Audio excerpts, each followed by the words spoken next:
벤츠, 포르쉐, 테슬라, 도요타, 혼다, 닛산 등의 기업은 이름만 들어도 누구나 아는 세계에서 내로라는 자동차 기업들입니다. 독일, 미국, 일본까지 국적은 다르지만 모두 세계 유수의 완성차 업체들이죠. 그런데 이런 기업들뿐 아니라 삼성전자, LG전자를 비롯 파나소닉, 앱손, 지멘스, 보시 등의 스마트폰, 가전제품, 반도체를 생산하는 기업들에게는 한국이라는 공통분모를 가지고 있습니다. 바로 그들이 만드는 제품의 겉껍데기를 전부 한국에서 만들어준다는 점입니다. 세계 최고의 기술력을 가진 이 분야는 무엇일까요?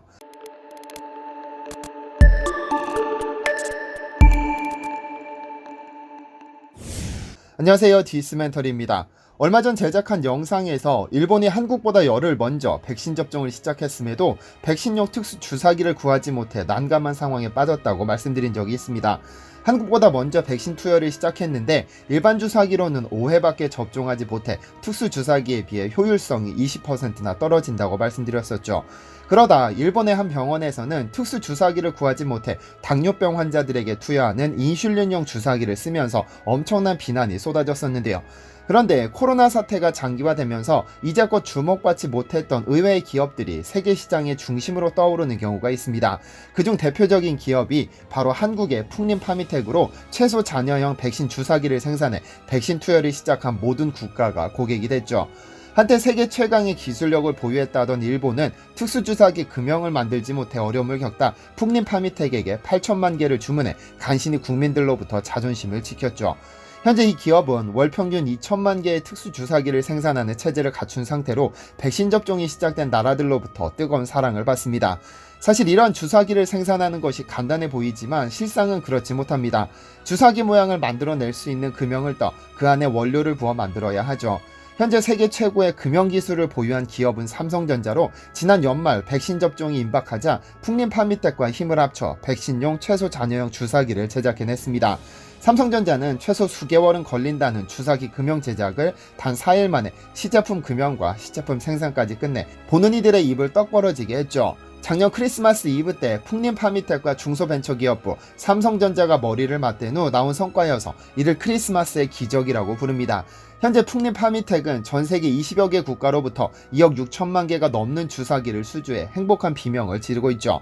금형산업이라는 것이 있습니다. 우리에게는 쉽게 눈에 보이지 않는 산업이라서 이게 큰 산업이냐 할 수 있겠지만 현대사회에서 금형산업은 어쩌면 완성품을 만드는 모든 기업들의 생명줄을 쥐고 있다고 해도 과언이 아닙니다. 금형이란 쉽게 말하면 붕어빵을 만드는 기술입니다. 어떤 물건을 만들기 위해 틀을 짜고 그 안에 액체 같은 것을 부어 모양을 만들어내는 것이죠.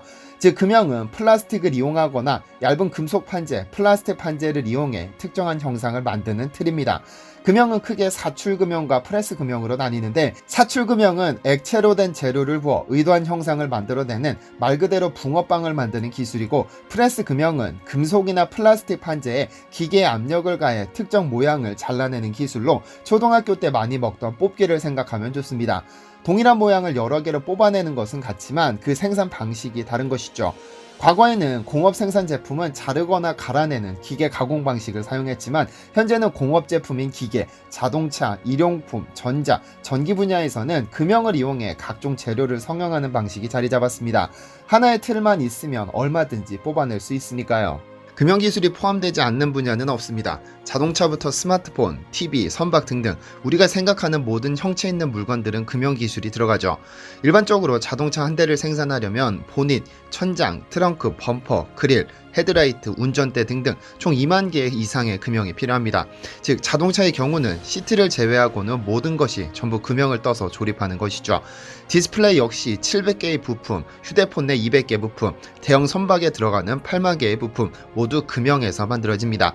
금형산업이 한 국가의 제조업 및 전후방 산업의 디자인과 품질, 원가 경쟁력을 결정하는 핵심 뿌리 사업이라고 하는데요.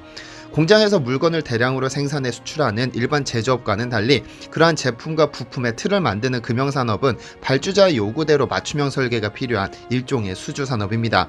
정교하게 제작되어야 하는 자동차 껍데기를 한 채 오차도 발생하지 않도록 제작해야 비로소 한 대의 자동차가 탄생할 수 있죠.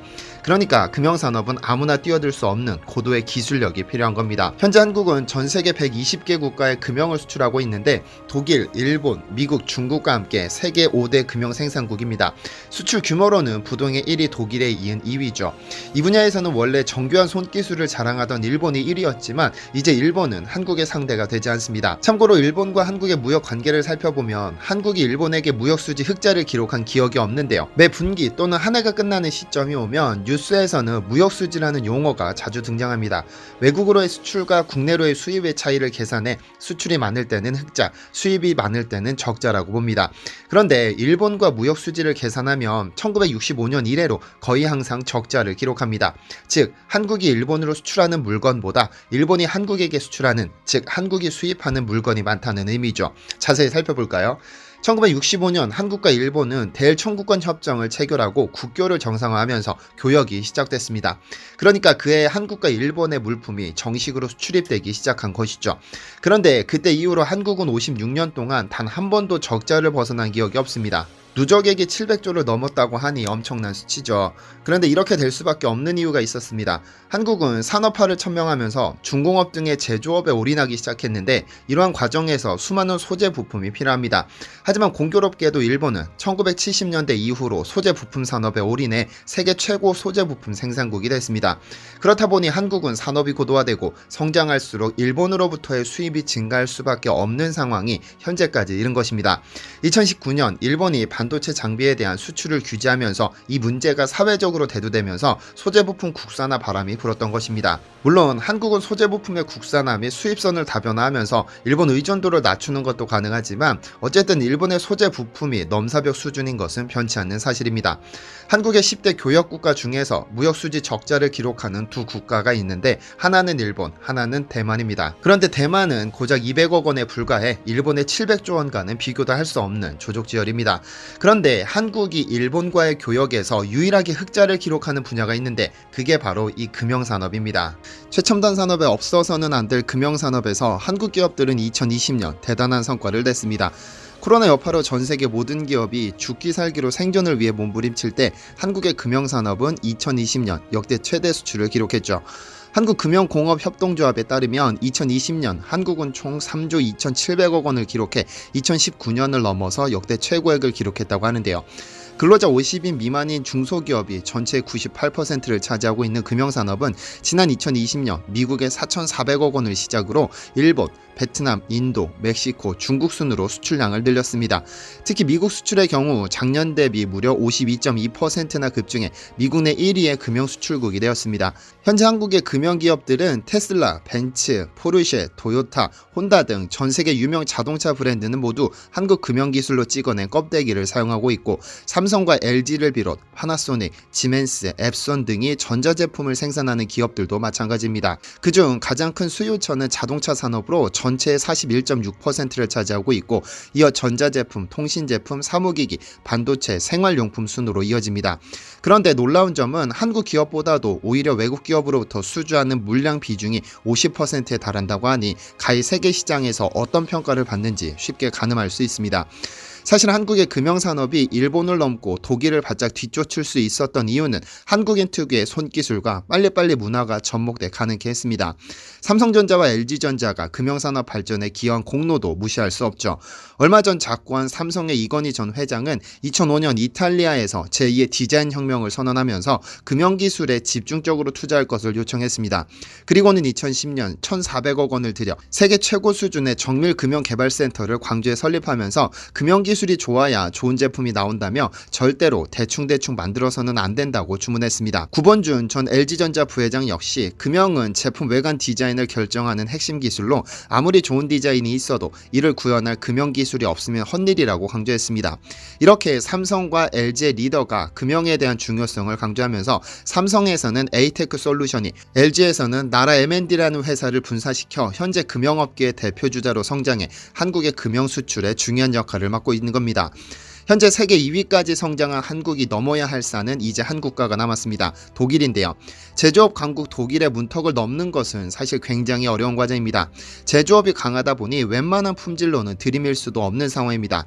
국내 최고 금형기업들이 독일 기업에게 납품했다가 품질이 낮다며 발주를 거절한 사례가 있을 만큼 독일 제조업체들의 눈은 상당히 높습니다. 독일 금형기업들은 세계 1등 기술만 상대하다 한국 금형기업의 품질이 워낙 못 미쳤던 것이죠. 일례로 독일의 기계 부품들은 머리카락보다도 얇은 0.1mm의 오차도 허용하지 않도록 정교하게 설계하기 때문에 이러한 독일의 정교함을 넘어서기 위해 지금 오늘도 한국 기업들의 노력이 이어지고 있습니다. 하지만 금융산업에는 크나큰 위기가 코앞에 닥쳐 있는 상황입니다. 아무래도 젊고 우수한 인력이 대부분 대기업에 목매다 보니 상대적으로 금융업계로 진출하는 인력들이 부족한 것이죠. 독일은 고졸학력이라도 기술만 보유했다면 얼마든지 성공할 수 있는 분위기가 자리 잡고 있지만 한국은 중소기업 그리고 기술 인력을 경시하는 편견이 자리하고 있어 우수 인력들의 대기업 쏠림 현상이 심하죠. 젊은이들의 선택을 막을 수는 없지만 자칫 기술 집약 산업의 대표 주작격인 금융산업이 무너져 우리나라 전체 제조업에 위기가 닥칠까 걱정입니다. 젊고 우수한 인력이 금융산업에 많이 포진되어 독일을 넘어 세계 1위로 올라서는 그날이 오기를 기대합니다. 시청해주셔서 감사합니다.